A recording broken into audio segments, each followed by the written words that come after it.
देख रहे हैं आवाम के उठाए गए सवालात, हालत हाजरा पर तबसरों, तज्जियों, खबरों पर मुहित प्रोग्राम न्यूज लाइन रिदा सैफी के साथ। अस्सलाम वालेकुम, मैं हूँ रिदा सैफी।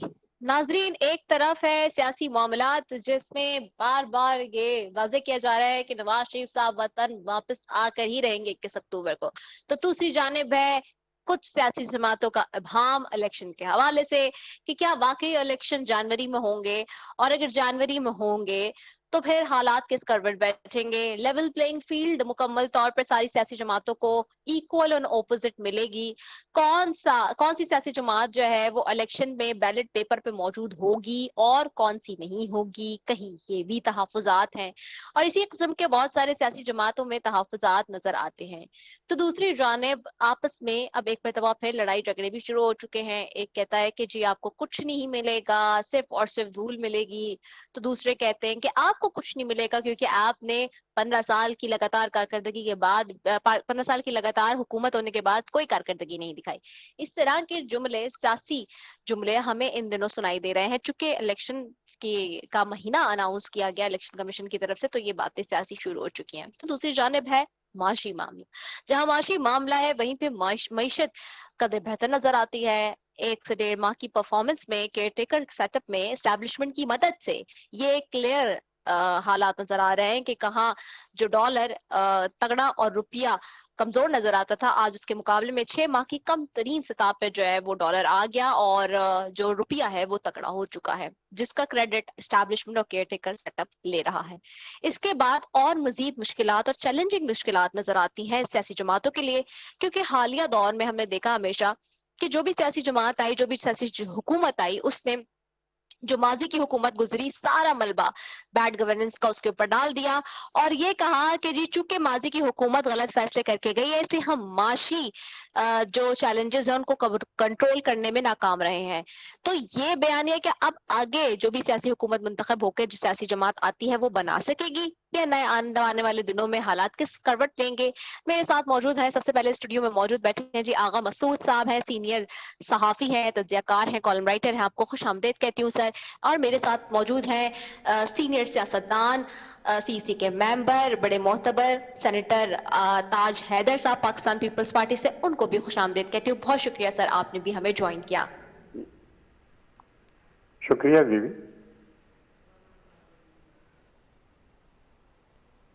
की तरफ आती हूँ सेनेटर ताज हैदर साहब। सेनेटर साहब, गुजारिश ये है कि जो इस वक्त सियासी सूरत हाल है और लेवल प्लेइंग फील्ड की बात है वो एक तरफ, लेकिन माशी सूरत हाल भी अब आपके सामने है सर, उसको भी जहन में रखते हुए क्या नए चैलेंज होंगे जो भी सियासी जमात अब सियासी हुकूमत बनाएगी, और पीपल्स पार्टी खास तौर पे अपनी पोजीशन क्या देख रही है? देखिए, जो सबसे ज्यादा जरूरी चीज है वो बिजली के रेट है। जो सिंध में हमारी कॉस्ट ऑफ जनरेशन है थर कोल से, वो औसतन 4 रुपए पर यूनिट आ रही। हम 3600 मेगावाट नेशनल ग्रिड को दे रहे हैं। ये सिंध में इस्तेमाल नहीं हो रही, ये नेशनल ग्रिड के अंदर जा रही है। इसी तरीके से जो हमारे झंपीर विंड पार्क हैं और ये धाबेची तक आ रहे हैं, इनमें हमारी कॉस्ट ऑफ जनरेशन कोई 7 रुपए आ रही है, पर यूनिट आ रही है, और ये भी हम नेशनल ग्रिड के अंदर दे रहे हैं। और कॉस्ट ऑफ प्रोडक्शन को अगर नीचे लाया जा सकता है तो मेरे ख्याल से पूरी मईशत जो है वो ऊपर जाएगी। इसके लिए जो हमने पिछले साल, मैंने और सेनेटर सलीम मांडीवाला ने एक रेजोल्यूशन सेनेट में रखा था, जिसको कि सेनेट ने वेलकम किया और ये यूनानिमसली पास हुआ। और वो ये था कि हम हर इंडस्ट्रियल एरिया के अंदर सोलर पार्क्स लगाएं और उनको ये इख्तियार दिया जाए कि वो बराह रास्त इंडस्ट्रीज को बिजली बेच सकें, जो भी रेट पड़ता है उसके ऊपर। फिर हमारा ये 21 लाख घरों पे सोलर पैनल लगाने का जो प्रोग्राम था, 3 महीने के अंदर हम 2 लाख लगा चुके हैं घरों के ऊपर।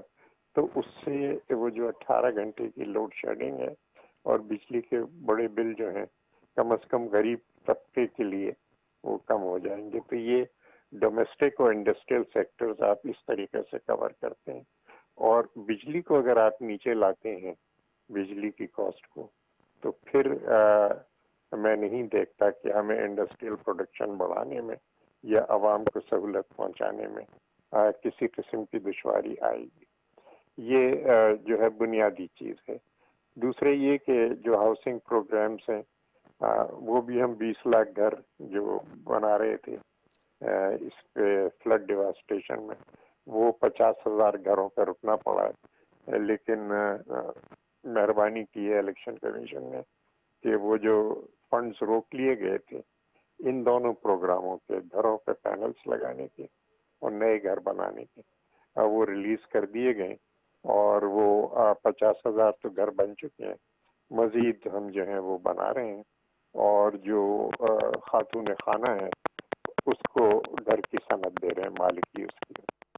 तो इस तरीके से हेलो इस तरीके से जी आपकी आवाज आ रही है। एसेट्स जो है वो बनेंगी गरीब तबके की, और मेरे ख्याल से मईशत को उठाया जा सकता है। अल्लाह मेहरबान था, फसल बहुत अच्छी हुई है, हमारी कॉटन जो है वो बहुत अच्छी हुई है। हर चंद की ये उस सतह पे अभी नहीं पहुंची है जिससे यानी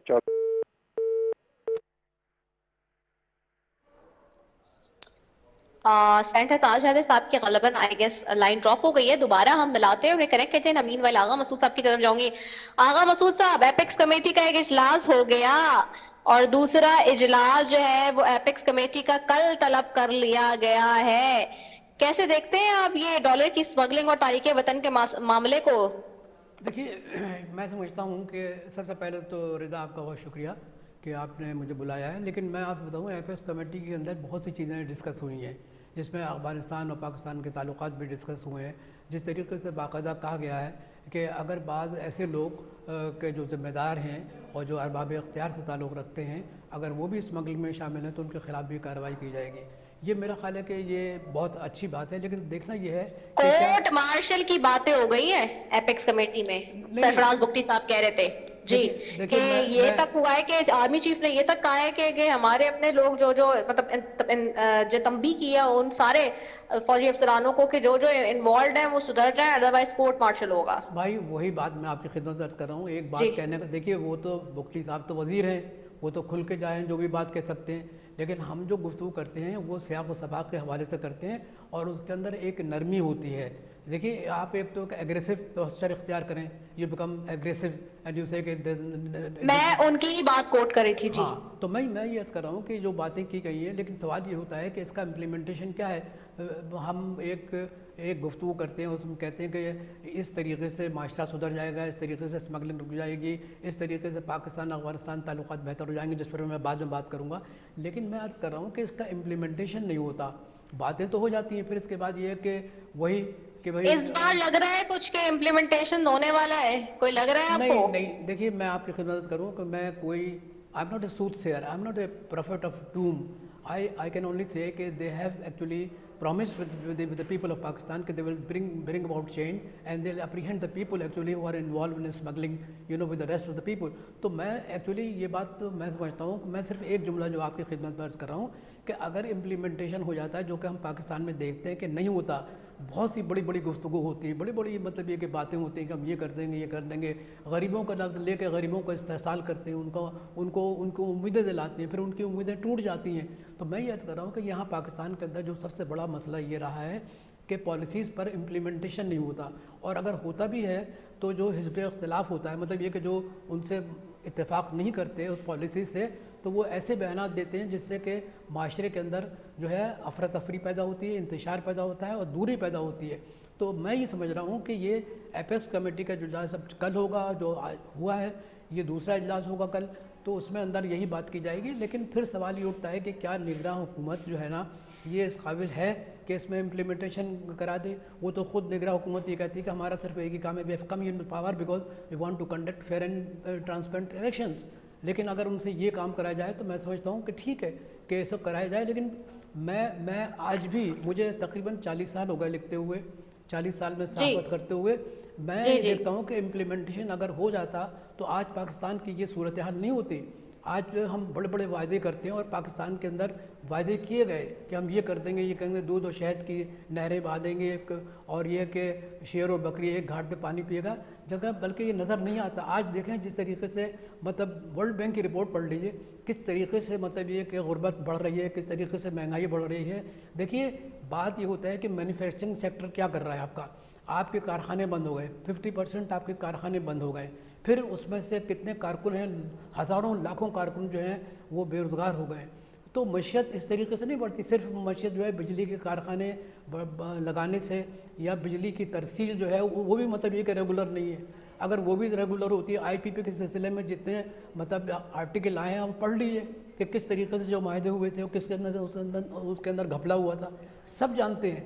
لیکن یہ ہے کہ سوال یہ اٹھتا ہے کہ عوام کی بہتری، اس کی بہبود، ان کی فلاح کے لیے کیا کام ہوئے؟ کچھ بھی نہیں ہوئے. آج بھی مہنگائی ویسی ہے. میں نے آپ سے عرض کیا کہ جب تک کہ مہنگائی ختم نہیں ہوگی، بے روزگاری ختم نہیں ہوگی اور لوگوں کو سوشل سیکورٹی نہیں ملے گی، social security in broad sense, یعنی ایک ریاست کا جو کام ہوتا ہے سوشل سیکورٹی دینے کا، جیسے کہ ڈیولپڈ کنٹریز میں ہوتا ہے یا کہیں اور ہوتا ہے، تو وہ جب تک لوگوں کو نہیں ملے گا تو میں سمجھتا ہوں کہ اس قسم کے سارے وعدے جو ہے نا وہ اس سے کوئی نتیجہ نہیں نکلے گا. امیدیں ٹوٹیں گی اور میرا خیال ہے اس سے کوئی فائدہ نہیں ہوگا. پاکستان از اے ڈیوائیڈڈ ہاؤس. اب یہ ایک تقسیم ہو گیا تھی، یہ جو پاکستان جس کو اپنا ہم گھر کہتے ہیں، اللہ اس کو سلامت رکھے، لیکن یہ ایک ڈیوائیڈڈ ہاؤس ہے اور ڈیوائیڈڈ ہاؤس میں کوئی بھی مطلب پالیسی جو ہے اس کا امپلیمنٹیشن کرنا بہت ہی مشکل کام ہے، اور خصوصاً نگراں حکومت کے لیے تو اور بھی مشکل کام ہے، کیونکہ ان کو عوام کی ووٹ سے تھوڑی آئے ہیں، وہ تو اسٹیبلشمنٹ کی رحم و کرم سے آئے ہیں. تو چنانچہ ان کا امپلیمنٹیشن، پالیسیز کا امپلیمنٹیشن کرنا بہت ہی مشکل ہے. لیکن پھر بھی اگر ہماری یہ امید مطلب بڑھ جائے اور امید پیدا ہو جائے کہ یہ کام کر سکتے ہیں تو فبیہا. لیکن میں پھر بھی یہ بات عرض کروں گا کہ اگر اس میں آئرن ہینڈ استعمال کیا ہے اور سختی استعمال کی جائے اور بہت زیادہ مطلب یہ کہ ایسے لوگوں کو کہ جو پالیسی امپلیمنٹیشن میں رکاوٹ بنتے ہیں ان کو ہٹا دیا جائے، یعنی ان کو کبھی سامنے بھی نہ لایا جائے، تو یقینی طور پہ کچھ تبدیلی آ سکتی ہے. لیکن اگر وہی لوگ کہ جو اس میں انوالو ہیں کسی نہ کسی طریقے سے چولہا بدل کر کے وہ یا ان کے کوئی رشتہ دار آ گئے تو میں سمجھتا ہوں کہ کوئی امپلیمنٹیشن نہیں ہوگا، صورتحال ویسی خراب رہے گی. ہم افغانستان کے حوالے سے بہت ہی خطرناک دور میں شامل ہو گئے ہیں اور میں سمجھتا ہوں کہ اس پر ایک بڑا طویل بحث ہونی چاہیے کہ ہمیں آئندہ کیا کرنا چاہیے اور کس طریقے سے کرنا چاہیے. جی ٹھیک ہے آپ صاحب، آپ کا پٹنگ پوائنٹ آ گیا. میں واپس جاؤں گی. سینٹر تاج حیدر صاحب ہمیں جوائن کر چکے ہیں واپس. سر آپ کو آواز آ رہی ہے میری؟ جی. اچھا سر، آپ بات اپنی مکمل کر لیں یا میں سوال کر لوں دوبارہ آپ سے کوئی؟ پتہ نہیں کس موقع پہ مجھے وہاں سے نکالا گیا تھا. نہیں ہم نے نہیں نکالا تھا سر، آپ کی لائن ڈراپ ہو گئی تھی آپ کی طرف سے. آپ بتا رہے تھے وہ پروجیکٹس کے حوالے سے جو اس وقت سندھ میں جاری ہیں پیپلز پارٹی کے، اور آپ بتا رہے تھے کہ الیکشن کمیشن کی مدد سے فنڈز بھی واپس ملے جو کہ رک گئے تھے. وہ ان کو فنڈز کو فریز کر دیا گیا تھا. تو وہ جو مکان غریبوں کے لیے 20 لاکھ بنانے کا سلسلہ چل رہا تھا اور جو 50,000 مکانوں پہ پہنچ کے رک گیا تھا وہ پھر سے جاری ہو گیا. اسی طریقے سے 21 لاکھ گھروں پہ جو سولر پینل تھے تاکہ ان کو لوڈ شیڈنگ سے اور مہنگی بجلی سے نجات مل جائے، تو اور وہ بھی 2 لاکھ گھروں پہ پہنچ کے رک گیا تھا. تو اس کو بھی اثر نو شروع کر دیا گیا. الیکشن کمیشن نے بڑے واضح احکامات اس سلسلے میں دیے اور وہ کام اب پھر سے شروع ہو چکا ہے. تو یہ اگر چیزیں ہوتی ہیں، لوگوں کو رہنے کے لیے غریب طبقے کو اگر پکے مکانات مل جاتے ہیں، اور یہ ڈیزائن ہم نے این ڈی یونیورسٹی میں بنا کے دیا ہے کہ فاؤنڈیشن کتنی ہونی چاہیے، پلنتھ کتنی ہونی چاہیے تاکہ سیلاب کے اثرات سے یہ محفوظ رہے، تو اس ڈیزائن کے اوپر یہ بن رہے ہیں. تو یہ کام جو ہے وہ چل رہا ہے، انشاءاللہ چلتا رہے گا. اچھا دوسری جانب سینٹر صاحب، یہ تو وہ پروجیکٹس ہے جو آپ نے بتائے خاص طور پہ، لیکن سوال اگین وہ ہے کہ جو معاشی چیلنجز، جیسے ہم نے دیکھا پی ڈی ایم کی حکومت تھی، آپ بھی اس کا حصہ تھے، آپ کی جماعت، اور سب مشترکہ طور پہ اس کو چلائے تھے، لیکن جو اور پھر مہنگائی مکاؤ مارچ ایک نکالا تھا بلاول صاحب نے بھی یہاں سے لے کر शहर इक़्तिदार तक, और फिर मरियम नवाज साहबा ने, मुस्लिम लीग नून ने भी निकाला था, लेकिन जो महंगाई के जो फैक्टर्स थे जिनको दूर करना था, जिसमें बेहतरी लानी थी खास तौर से, वो उस तरह से नहीं हो सकी थी। अब हम देख रहे हैं कि मौजूदा सूरत हाल में एस्टैब्लिशमेंट की मदद से केयर टेकर सेटअप वो चीजें कर रहा है। तो ऐसी सूरत हाल में एक लोगों का सवाल भी है, लोगों का एक सवाल है कि जी अगर ये डॉलर नीचे आ सकता है, अब सोना नीचे आ सकता है, स्मगलिंग रुक सकती है, लाइन लॉसेस के ऊपर काम हो सकता है, तो ये जो मुतखिब हुकूमतें आती हैं वो ये काम नहीं करती, वो तो एक दूसरे के ऊपर इल्जामात लगाती रहती हैं। बेटी, हमने इससे गुरेज किया है कि हम किसी को बुरा भला कहें, और चेयरमैन बिलावल बार बार ये कहते रहे कि हमारा किसी से झगड़ा नहीं है, हमारा महंगाई से, बेरोजगारी से, गुर्बत से झगड़ा है। और इसलिए आपको जरा सा एक नीचे जाना पड़ेगा और देखना पड़ेगा कि कौन सी वजारतें पीपल्स पार्टी के पास थी और कौन सी जो थी वो पीडीएम के पास थी। ये जो एक्शन लिए गए हैं, ये भी एक ट्वीट जो हमने किया था जब एहसान इकबाल साहब ने नवीद कमर साहब को शुगर एक्सपोर्ट करने के इल्जाम दिया, तो हमने फिर फैक्ट सामने रखे कि 14 लाख टन शुगर जो है वो स्मगल की गई है, और मोहतरम वजीर दाखिला जो थे वो टीवी के ऊपर सिर्फ लड़ाइयाँ लड़ते रहते। 70,000 ट्रक गए हैं ये हमने, और फौरन ये जो हुकूमत है और ये वजीर दाखिला supported of course by law enforcing agencies, वो हरकत में आए तो और स्मगलिंग के खिलाफ कार्रवाई की गई, तो वो जो था वो शुगर के प्राइसेस भी एकदम से गिरे और डॉलर के भी एकदम से गिरे। अब ये है कि इसको इसी तरीके से रखा जाए और जो स्मगलर्स की लॉबी है वो फिर से वजारत दाखिला को अगर अफेक्ट नहीं करती, मेरे ख्याल से ये डॉलर जो है 235-240 तक आ सकता है। लेकिन फिर प्रोडक्शन को बढ़ाने के लिए और एक्सपोर्ट को बढ़ाने के लिए जो एक समझिए कि मईशत की रगों में दौड़ता हुआ खून है वो है बिजली। जितना हम इसको कम करेंगे उतनी हमारी प्रोडक्शन बढ़ेगी, उतना ही रोजगार हमें मिलेगा, मौके पैदा होंगे और उतना ही हमें जो है महंगाई से निजात मिलेगी। मैं आपसे अर्ज करूं कि मिस्टर केजरीवाल दिल्ली में बिजली फ्री देते हैं, इंडस्ट्री हो, घर हो, दुकान हो, और इसकी वजह से इंडिया की प्रोडक्शन जो है वो एकदम से बूस्ट कर रही है। पंजाब के अंदर केजरीवाल की पार्टी जिस वक्त जीती तो उन्होंने 300 यूनिट फ्री कर दिए हर एक के लिए, और उसकी वजह से मैं समझता हूँ कि कॉटन जो कॉटेज इंडस्ट्री है उसके अंदर बहुत बड़ी इम्प्रूवमेंट इंडिया के अंदर आएगी। अब जो सूरज वहाँ चमकता है वही हमारे यहाँ चमकता है, जो हवा वहाँ चलती है साहिल की वही शायद हमारे यहाँ, बल्कि शायद हमारे यहाँ और ज्यादा तेजी से चलती है, क्योंकि 2000 मेगावाट अभी हम जमपीर के अंदर, जमपीर से दाबेजी तक वो हम जनरेट कर रहे हैं और नेशनल ग्रिड को दे रहे हैं, और उसकी कॉस्ट हमें 7 रुपए पड़ गई। थर में कॉस्ट हमें 4 रुपए पर यूनिट पड़ गई। तो ये जो है मेथड्स अवेलेबल हैं, और ऐसे ही बहुत से कामों पे हमने अपना इकोनॉमिक रिवाइवल प्लान बनाया है, 3 साल उसमें काम किया है, और इंशाल्लाह वो एक पीपल सेंटर्ड पॉलिसीज है जिसका कि बराह रास्त फायदा आवाम को पहुंचेगा। वो एलीट को फायदा देने के लिए पॉलिसीज नहीं है, बल्कि पीपल सेंटर्ड है। इकोनॉमी का साइज बढ़ाया जाए, महंगाई को खत्म किया जाए, कलेक्शन जो है रेवेन्यू को उसको बेहतर बनाया जाए। इस सिलसिले में सिंध बोर्ड ऑफ रेवेन्यू की मिसाल हमारे सामने है। सेल्स टैक्स ऑन सर्विसेज जो है वो 6 बिलियन से बढ़ के 185 बिलियन पहुंचा है, जबकि रेट 17% से गिर के 10% पे आया है। इस बजट के अंदर 235 बिलियन का जो है वो एस्टिमेशन किया गया है सेल्स, तो 6 और 235 में तो जमीन आसमान का फर्क। सेल्स टैक्स ऑन गुड्स भी हम कलेक्ट कर सकते हैं।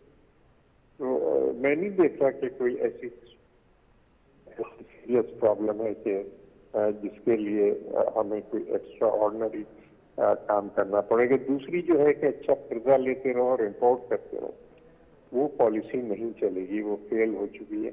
इंसानी तारीख में मुल्कों ने एक दूसरे को तबाह तो किया है, लेकिन किसी भी मुल्क ने दूसरे मुल्क को डेवलप नहीं किया। डेवलप करना उस मुल्क के मेहनत कशों का, पॉलिसी साजों का काम है, उसकी हुकूमतों का, सियासी जमातों का काम है, और मेरे ख्याल से ये काम इतना दुश्वार नहीं है पाकिस्तान के कंटेक्स्ट में। ठीक हो गया। अच्छा, क्विकली एक चीज और भी जानना चाहूंगी सर। बिल्कुल आपने ये बताई पॉलिसीज, हम जैसे देख रहे हैं कि निगरान वजीर खजाना शमशाद अख्तर साहबा का एक स्टेटमेंट था कल आया, वो मैं उस पर भी आपसे बात करना चाहूंगी कि अभी आपने कहा कि वो देख लें हमारे पास कौन सी मिनिस्ट्रीज थी, लेकिन जब बात आती है पीडीएम की गवर्नमेंट की तो सब कहते हैं कि मुश्तरका फैसले हुए, सारी सियासी जमातें ऑन बोर्ड थी। नहीं, उन्होंने ये कहा कि ऐसे नहीं होता 1300 अरब बेटी, ऐसे 1300 नहीं होता। अरब जी जी हाँ, जी जी जी हमारे मेरा सवाल नोट ये ऑफ था डिसेंट, जी। हमारे नोट ऑफ डिसेंट मौजूद है रिकॉर्ड पे कैबिनेट मीटिंग के। अच्छा, जो वो भी ये हम कहते हैं डिसेंट कि जहाँ जहाँ करते रहे, जी जी जी वो हम हमारे मौजूद हैं। फिर जिस तरीके से हम ये पावर जनरेशन की पॉलिसियां सिंध में चलाते रहे, या ये गरीबों के मकान बनाना, या उनको सोलर पैनल लगाते रहे, ये भी जो है ये ग्राउंड पर मौजूद है, उनको देखा जा सकता है। अब जैसे उन्होंने कहा कि 1300 अरब की इलीट को छूट दी गई, 1300 अरब की पिछली जी, हुकूमत में जो लास्ट पीडीएम की थी, तो ये एक बहुत बड़ा अमाउंट है। क्या इस वक्त जब ये छूट दी जा रही थी तो पाकिस्तान पीपल्स पार्टी ने कोई नोट दिया था, क्या बताया क्यों था कि नहीं हम ये नहीं नहीं? चाहते कि दीजिए? देखिए, कलेक्शन के ऊपर और बजट के ऊपर तो मेरे लिखी हुई जो तजावीज हैं वो सामने। मतलब एक तजवीज उसमें ये थी कि कोयले को सारे मुल्क में भेजने के लिए रेलवे लाइन बनाई जाए, जिसकी तमाम तर तैयारी मौजूद थी।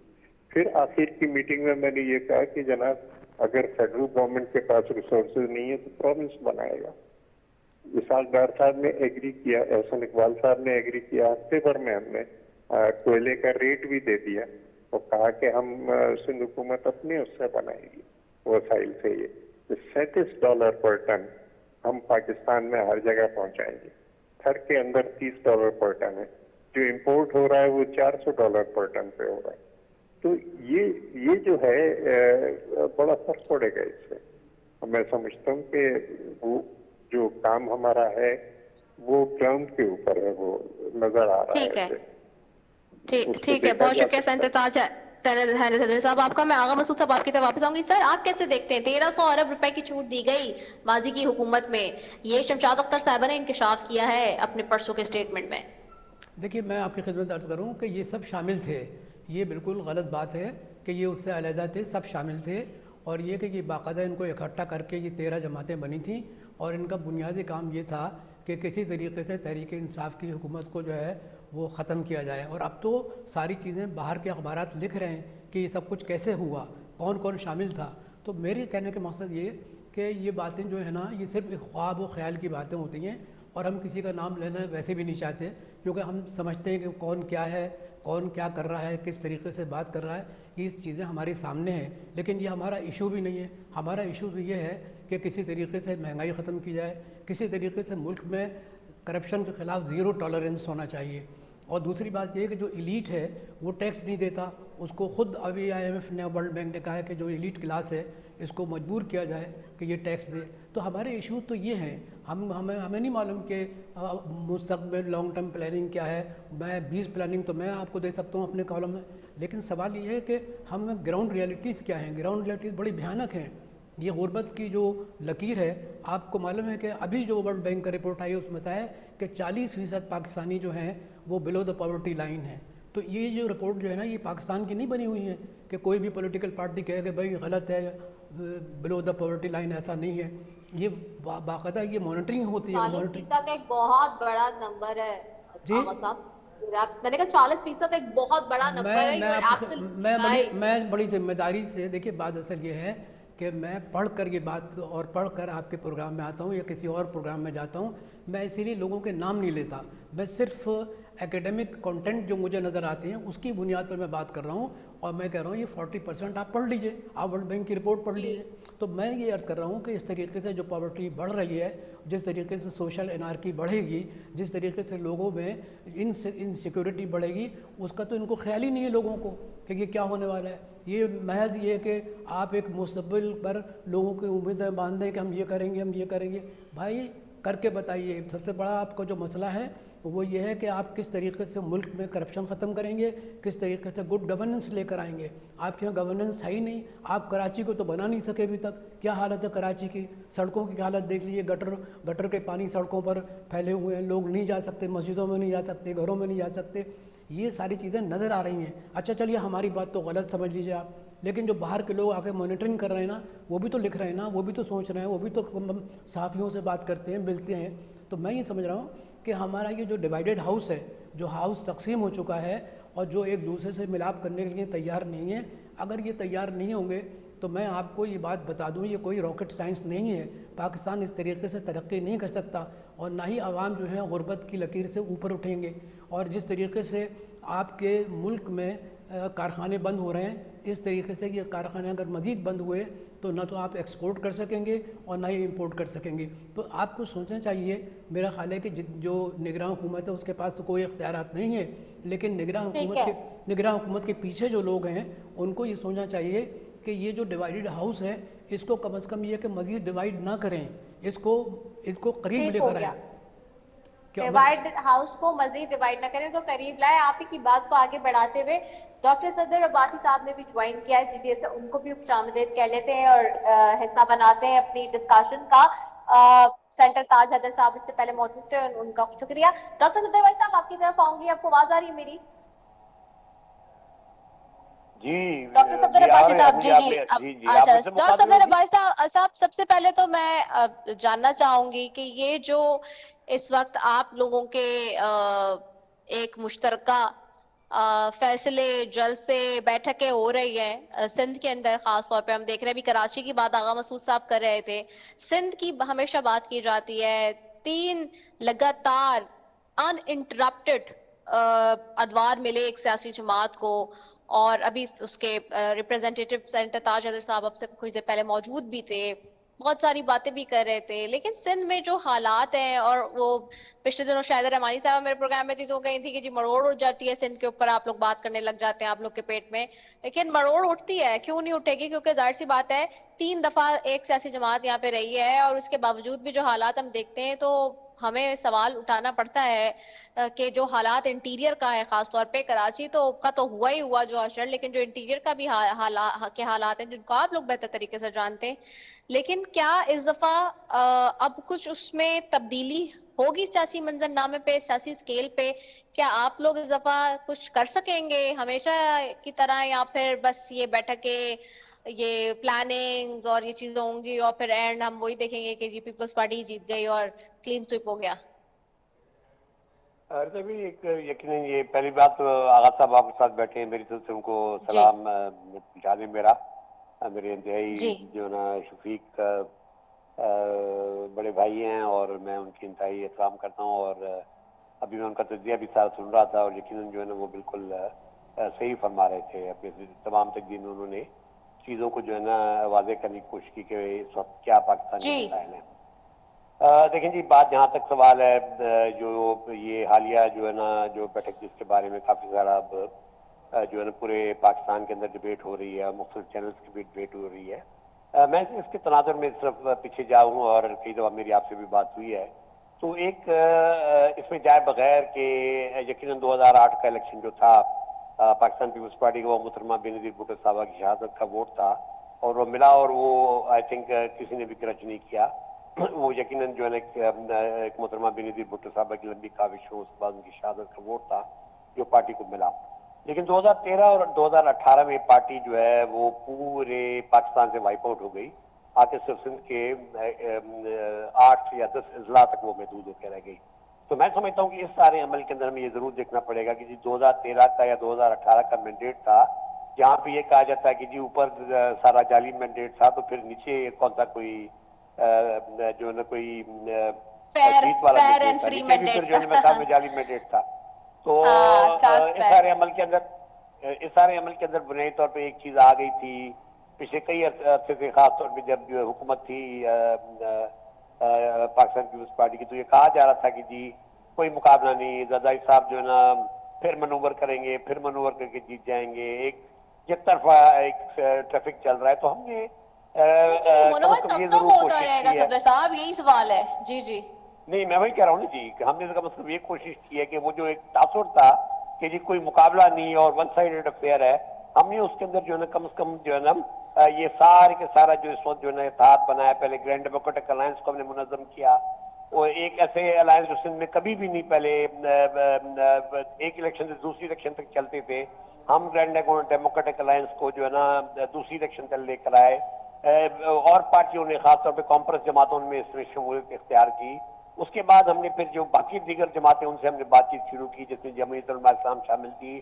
مولانا فضل الرحمان صاحب خود آئے کراچی اور نے ہمارے پیر یونس صاحب سے ملاقات کی. انہوں نے ایم کیو ایم کو ہم نے گو کہ ایک کنٹینشیس عمل تھا لیکن اس کے باوجود بھی ہم نے ان کو سپورٹ کیا لیڈرز آپریشن کے حوالے سے. ہم نے کنسنسس سے جو ہے نا ان کے ساتھ جو ہے نا ہم چلے، اور تو اس کے بعد جو ہے نا یہ ایک چیز جو ہے یہ تاثر ہم نے ختم کرنے میں کامیاب ہوئے کہ جی یہ کوئی یک طرفہ ٹریفک نہیں ہے، ایک آلٹرنیٹ متبادل جو ہے نا موجود ہے اور متبادل مزید اسٹرانگ ہو رہا ہے. تو میں سمجھتا ہوں کہ اس سارے عمل کو ہمیں اس نظریے سے دیکھنا چاہیے کہ یہ جو 15 سال کی مس گورننس ہے جو کہ اب دنیا کہتی ہے، اب یہ نہیں کہ کوئی جو ہے نا اپوزیشن کہتی ہے، دنیا کہتی ہے کہ جس کے اندر 15 سال کی جو مس گورننس آف کرپشن اور جس انداز میں جو ہے صوبے کو چلانے کی کوشش کی گئی ہے اور جس انداز میں جو ہے نا اس کے ریسورسز کو ضائع کیا گیا ہے کہ آج سندھ کے اندر نہ اس کی تعلیم سلامت ہے، نہ اس کی صحت کے عمل سہولت ہے، نہ کوئی آج بیسک ہیلتھ یونٹ ہے، نہ کوئی رورل ہیلتھ سینٹر ہے. آپ کی جتنی بھی میڈیکل اپنے جو ہمارے ہاسپٹلز ہیں جو کہ بڑی ہاسپٹلز ہیں، آپ ٹھیک ہے بات تو کرتے ہیں ایس آئی یو ٹی کی، ہم بات کرتے ہیں گورنمنٹ ہاسپٹل کی، لیکن کیا آپ وہ چانکا میڈیکل کالج کے ہاسپٹل کا کسی نے حال دیکھا ہے؟ کسی نے پیپلز میڈیکل کالج کا حال دیکھا ہے؟ کسی نے سول ہاسپٹل کراچی کا حال دیکھا ہے یا جے پی ایم سی کا کسی نے حال دیکھا ہے؟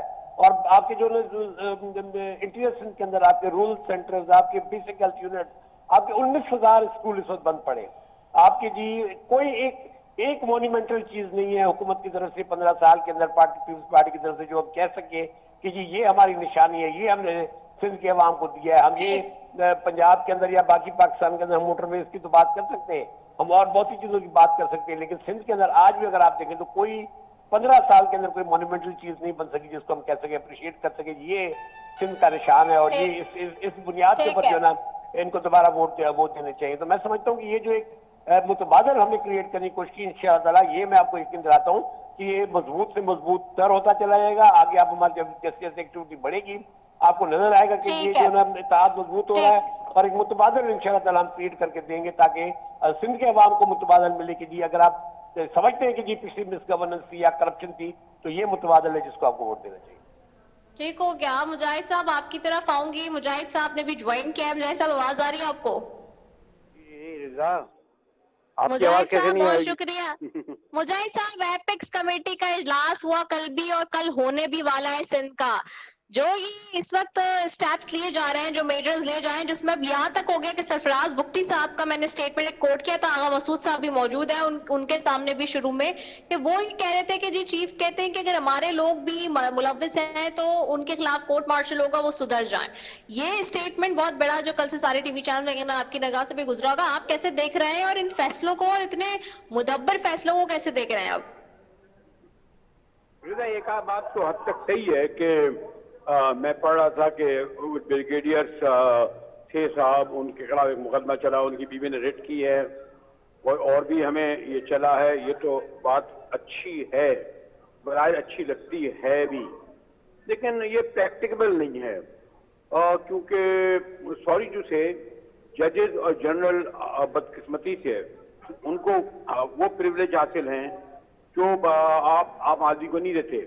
آج میں تمہارے رضا ایک ذریعے اگر آپ نے اجازت دے تو میں یہ کہوں کہ کل ابھی جو پہلا دن جب آپ کے قائم مقام چیف جسٹس، اور میں ضرور چاہوں گا اس کو آپ ہائی لائٹ کریں، کیا نام ہے ان کا؟ عرفان سعادت خان. جی جی عرفان سعادت خان نے پہلا دن اپنے سوال کیا ہے، خاتون صبح پیش ہوتی ہیں अभी वो ये समझते हैं कि बैठूं या खड़ूं तो कहते हैं बुलाऊं मैं पुलिस को अभी। क्या जज की ये जबान होती है? आप मुझे बताइए, क्या जज की ये जबान होती है? और वो भी कामयाब चीजें, जब चीफ जस्टिस नहीं बनेगा, हो सकता है तरक्की करता हुआ सुप्रीम कोर्ट में चले जाए और चीफ जस्टिस जगह बैठ जाए। काजी फायद ईसा अपनी बेगम के लिए इतना कर सकते हैं, तो अपनी बेगम के साथ तौहीन हुई कि बदला लिया कि वहां खड़े हो गए, तो पूरा आप किसी एक चीज को उठा लेना। हमारे यहाँ ये हो गया है कि हम लोगों ने एक प्रिविलेज क्लास बना दी है जजेस और जनरल्स को, जो बाहर शादियां भी कर सकते हैं, जो जिनसे हम वो कोई नहीं कर सकते। हाँ, 9 बजे के वाक़े ने जरूर एक ऐसी ड्रॉ की है लाइन, क्योंकि बाद कुछ अब तो खैर बहुत सारी चीजें सामने भी आ गई हैं। रिदा, हेलो जी जी जी जी बहुत सारी जी चीजें आ भी सामने गई हैं कि बहरहाल उसमें कुछ सर्विसिंग के लोग भी मुलविस थे। और आपको, और मैं वो ऐसी बात नहीं कहता कि शायद सॉरी टू से कि आपके चैनल पे या मुझे जरूरत पड़े, I am a media man, खबरें छप रही हैं कि इसमें वो लोग मुलविस थे। और ये भी अच्छी बात है कि हमारी GHQ के और उन्होंने तर्जमानों ने क्लियर किया कि जो फौज के में लोग मुलविस होंगे 9 मई के सामने समेत किसी भी क्राइम में, तो उनको साथ मिलिट्री कोर्ट में मुकदमे चलेंगे। लेकिन मैं यहाँ जरूर स्टैंड लूंगा कि आप सिविलियन पर सिविलियन कोर्ट में मुकदमे चलाएं, उसकी पूरी तारीख है। आप मैं अगर 2 मिनट है मेरे पास, आप कह देंगे, मैं तारीख का एक झलक दिखा दूं आपको कि पिंडी साजिश केस जो पहला था, वो फौजियों ने, मेजर जनरल अकबर खान ने फैज साहब के साथ वो केस चलाया, लेकिन वो केस चला सिविलियन कोर्ट में। फिर हैदराबाद साजिश केस मशहूर जमाना, जिसे वली खान बिरिंजो वगैरह थे और उन्होंने काबुल गए, वो गए, गद्दारी का मुकदमा चला, लेकिन वो केस भी मिलिट्री कोर्ट में नहीं चला। वो मुकदमा चला जिसमें बगावत थी पाकिस्तान के खिलाफ, वो भी मुकदमा चला सिविलियन की अदालत में। तो सिविलियन की अदालत में, क्योंकि मिलिट्री कोर्ट में ये कहा जाता है, एक आपको ये भी बता दूं, सॉरी आपके मजमूर के लिए, कि मैं खुद ज़ैनुल ज़िया के दौर में 6 माह मिलिट्री कोर्ट की सजा खा चुका हूँ, जिसमें एक मेजर साहब बैठे थे मासूम थे, वो कह रहे थे आप नारा लगा रहे थे पाकिस्तान मुर्दाबाद। मैंने कहा भाई हमारे हम तो गोद में आए थे सर करके, हम कैसे ये लगाएंगे? और आप अपने सीनियर्स को बताएं कि हम लोग जो आए हम इस तरह की बातें नहीं करेंगे। आप एक जनरल ज़िया जैसे, और आज पूरी मिलिट्री स्टेब्लिशमेंट समझती है कि ज़िया ने बहुत नुकसान पहुंचाया पाकिस्तान की, हमारी पूरी आज जो अफगान महाजिर के खिलाफ कमी चल रही है। तो ये मैं आपसे कहूंगा ये बहुत अच्छी बात है।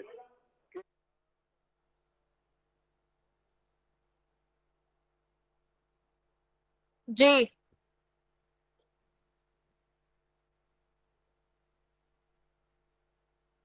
जी, बहुत शुक्रिया मुजाहिद साहब आपका, सफदर अब्बासी साहब आपका, आगा मसूद साहब आपका, और इससे पहले सैनिटाइजर में इसी के साथ जी अपनी मेजबान रसफी को दीजिए इजाजत। पाकिस्तान से